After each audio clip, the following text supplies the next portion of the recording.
Alright guys, so by now you probably already heard from other channels and on the internet that they are automatically instilling the draft as far as selective service registering men from the age of 18 to 26 here in America. It's automatic. There is no more selective service. You go down to the post office, get your paperwork, and turn it in.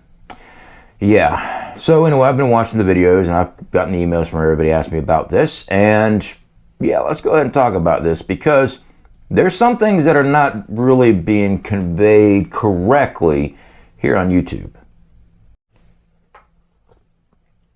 First off, awesome coffee. Alright guys, so this is not an attack on any one channel or anything like that. It's just I'm seeing only part of the information being brought to us. And I do have my thoughts on the whole situation of the draft and also this bill that has been passed by the House. So I did have requests to leave the pop-ups a little bit longer so people can read along. Also, the articles are in the description so you can go check it out yourself. Do me a favor guys, if you're new here, make sure you hit that like button and subscribe. If you've been here for a while guys, please help me with that like button because I'm having difficulties here on this channel. I'm getting nailed. Alright, so House passed bill to automatically register young men for the draft. Yes, that part is true. The House passed a large defense bill Friday evening that included a provision that would automatically enroll young men between the ages of 18 and 26 for selective service. Again, guys, like I said before, back when I did the selective service sign up, I was 18. I had to go, I think I got something in the mail, actually. I had to fill out, send back to the post office where I actually had to take it to the post office. I live in a real rural town in North Carolina. Back then, I believe the age was 18 to 24, if I am not mistaken. It's been several years. I am 45 years old now, so it's been a minute. They've extended the year to age 26, so that's an additional 2 years, all right, for this draft, this selective service enrollment. Now, I'm going to save my thoughts on this. Let me go ahead and get further in here. The House version of the National Defense Authorization Act, the NDAA, which would authorize $895 billion in military spending, passed by a vote of 217 to 199. It's unlikely to be picked up by the Democrat-controlled state because numerous amendments regarding abortion, diversity effects, transgender medical treatments, yeah, they try to add some extra stuff into the bill. All right. You know, I don't know what you guys think of the draft, okay? This is a sticky wicky subject. First thing I want to say is something is up. All right, that's what I want to first say. Something is up. This is our government's showing a sleight of hand on what they're seeing without telling us. In my belief and opinion, they're worried about enrollment numbers from recruitment, which are down like 20-some% across the Marine Corps actually met their quota. Army, Navy was 26%, something like that below their quote. Air Force was like 10% below. So recruitment's low, all right? Without able bodies to defend the country during a major conflict, that could be a bad thing, all right? Now, please, everybody's entitled to their own belief system on the draft, all right? We all have kids. We all have family. A lot of us look at what goes on with war, and we don't agree with it because it seems like we're always putting our noses in businesses that don't belong to us. Now, when it comes to conflict and stuff like that, guys, and America's involvement with it, don't believe the shit you see on social media, or, well, I shouldn't say social media. There's actually some very good truth or information that's out there, people that actually dig in with good military contacts, also government contacts. Don't believe the mainstream media when we're going to conflict, all right? Because it's all pre-wrote out for them to get the support of the American people behind a war. With that being said, I don't want my families, your families, fighting a war because of money. Most wars are fought over resources, financials, long game, politicians like to, and I've shown this so many times, politicians go into office with a net worth like $1 million, maybe two, you know, and then they do one term of service and they come out $30 billion richer. How? It's not from their paycheck. All right? Public service doesn't pay that well. It's from wars, lobbyists, whatever it is. Who's going to pay me the most so I can make more money? And that's the laws and bills we'll pass. So I don't want my kids, I don't want your kids fighting in a war over money. Now when it comes to the draft, defending our homeland, I love my country. I do not like our politics. I do not like our government structure. I don't like politicians. I believe they are all lying rat bastards. Every single one of them, money grubbing as can be. And yes, I would even say that about the savior, Donald Trump, that people keeps on throwing around here. He's a politician. All politicians are out for themselves. They'll sit there and talk a big game. For those that are, oh, Trump this, Trump that, he also did that time speed, time warp stuff. Made sure you got that availability for that arm jab, didn't he? But he's for the people and standing up for the Constitution. But boy, he was right on board with that, wasn't he? All politicians are shady. Don't trust them. All right? You trust them as much as you trust a freaking lawyer. You don't trust those bastards either. There you go. So with this, guys, it says that the Republicans probably won't, the Democrats probably won't support this when it goes to Senate. So it's not actually in effect just yet. All right. The person that pushed this is Representative Christy Honolan. There's a pop-up of her. Democrat of Pennsylvania. By using federal databases, the Selective Service Agency will be able to register all individuals required and thus help ensure that any further military draft is fair and equitable. She is also the person back in 2001 that spearheaded the women being drafted. You know, that did not come into effect at all. But, all right, equal rights. You know, if you're going to be forcing one, you should force all type of stuff. I don't know how I stand on that. I talk to a lot of combat veterans. I've got a good friend. He's a combat medic. The psychological damage that happens in the battlefield watching a woman go down or blown apart affects men big time. All right. Men have always been, and this isn't a sexist thing or anything else like that, guys, so you can just kiss my ass on that. Men have always been a provider, protector. It's just ingrained in our DNA. Now, I'll tell you this much. There are some bad apples, many generations, and the new generation with their, I don't know what that is, romper stomper, whatever the hell that is. They will actually hide behind a skirt to fight for them. But the psychological damage of seeing a woman get blown all apart, and they also said due to the fact that if a woman was injured on the front line, men would actually put their lives more in danger trying to rescue, save, in which they do that for troops, soldiers anyway. So, you know, my thoughts spitballing, I already know I'm going to be called a sexist and everything else, and the feminazis are going to come rolling in on me. And that's quite all right. My wife loves me, so there we go. Now I'm going to go and pull this up right here, guys. Talk about this other part of this bill. Here we are. The NDAA passed in the House 217 to 199 votes, but is unlikely to be taken up by the Senate. Senate Majority Leader Chuck Schumer blasted the bill on Friday afternoon over the inclusions of amendments curbing the funding for abortion, transgender medical care, and diversity efforts.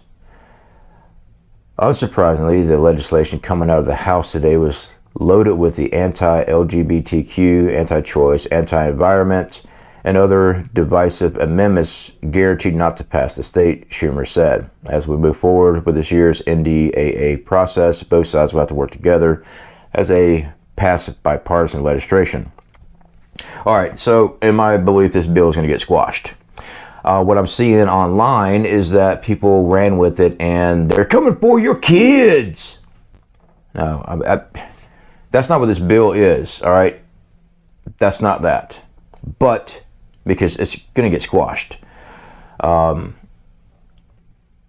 just see a lot of shit on social media, and you know, sometimes you got to look through it and dig hard and try to get the real information out there for people. Do I believe this is a concerning event? Well, this bill itself, no. But I'm seeing the uptake in, what, 2 years ago, 3 years ago, they were trying to implement drafting women. All right, we need bodies. Now an automatic drafting system that you don't have to sign up for now. With all the stuff going on with Russia doing their military drills down South Florida, well, Cuba, China, Israel, we're seeing a lot of military stuff go on. The tension's there. Our numbers are down in the military. I believe, if I am correct, should be a pop-up there. If I am correct, we keep about 1.3 million active duty personnel in the military. Something like that. Not all of those people are, you know, infantrymen or fighter pilots and stuff like that, guys. Most of these are support.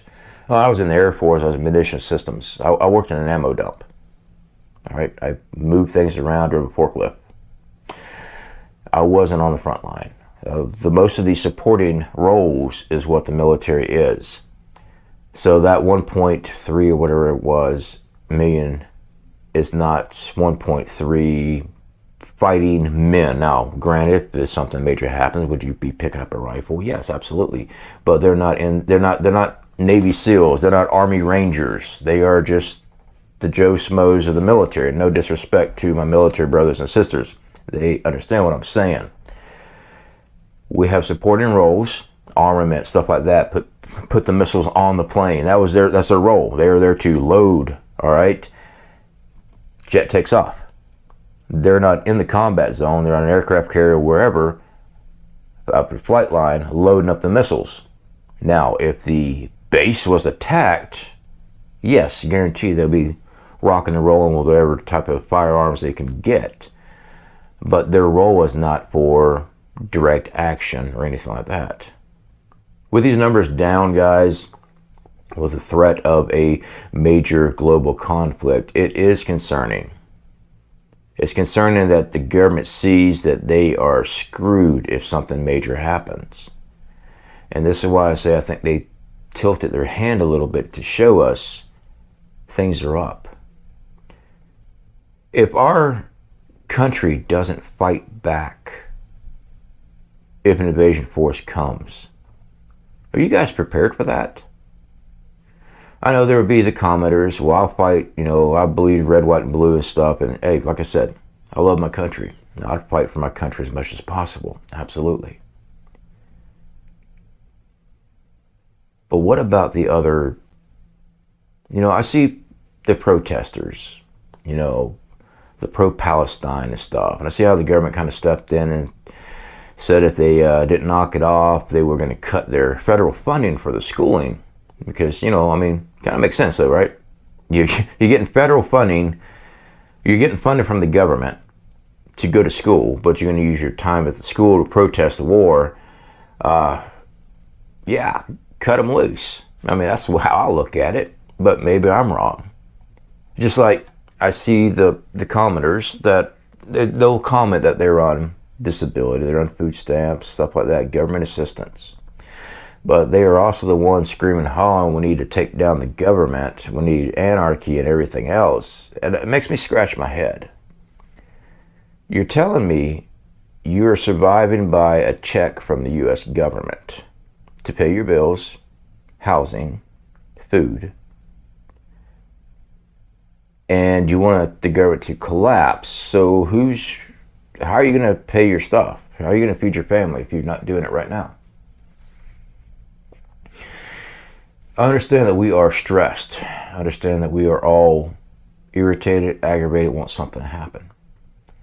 Our country still needs a government. not the government we have right now, but we need a constituting, enforced, reinforced government. Unfortunately, I'm not seeing it happening. I'm not seeing it happen until another major event happens here in America as far as a major global conflict. And I was, for years, I kept looking at it and said, we won't have it here in America. But we just had, what was it, 8 terrorist members get caught in the state, United States, 3 different states that cross the southern border, sleeper cells. Now, they're not saying they're sleeper cells, but they're saying they're connected to these terrorist groups. The sleeper cells. We have Chinese nationalists, military-age men that have came in, Russians, Palestinians, you name it. Not all these people are terrorists. No, absolutely not. But to see a large majority of them slip in without being vetted, and then they just happen to catch a couple of them later on, that's concerning. That's very concerning. Excuse me, I had to sneeze. Need to be working on everything you can. I get the comments all the time. Well, it must be nice, but I'm disabled. Build yourself a group. If that's your excuse of not doing anything or not willing to push the extra effort into being able to survive, is well, I'm disabled, so I'm not saying you have to run out to the woods, but you need to be building groups so you can get out of a location if something major is coming your way. That's what you need to be doing, not just lay down, well, I'm disabled, I guess I'm just gonna die. I can't stand reading those comments. If you're already willing to give up before it even happens, what the hell are you doing here watching a prepping channel? I'll tell you why. This is what I've seen.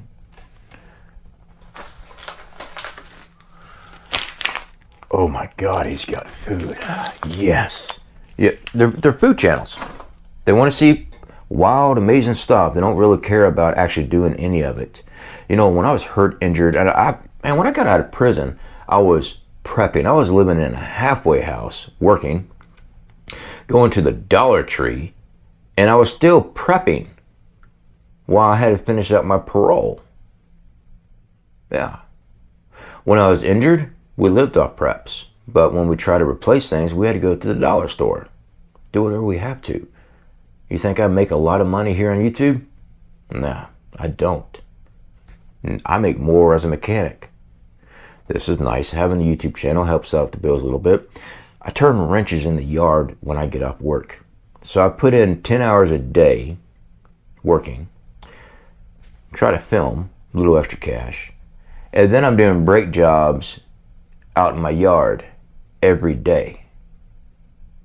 And when I read the comments, must be nice. It is nice getting anywhere from 4, if I'm lucky, 5 hours of sleep a night, being burnt out and exhausted all the time, trying to put back supplies for my family. Yeah, it is nice. Anyway, guys, I just wanted to get that information out there to you. I kind of went off on a tangent there. So this bill, I think it's a nothing burger as far as I think the Senate's going to squash it, like I said. But it is concerning that we're seeing this. We're seeing the age change to 26 and it being automatic. They know something's coming. They're trying to get prepared for it. Their numbers are down. Just have your family ready. All right, guys. Speak to you later.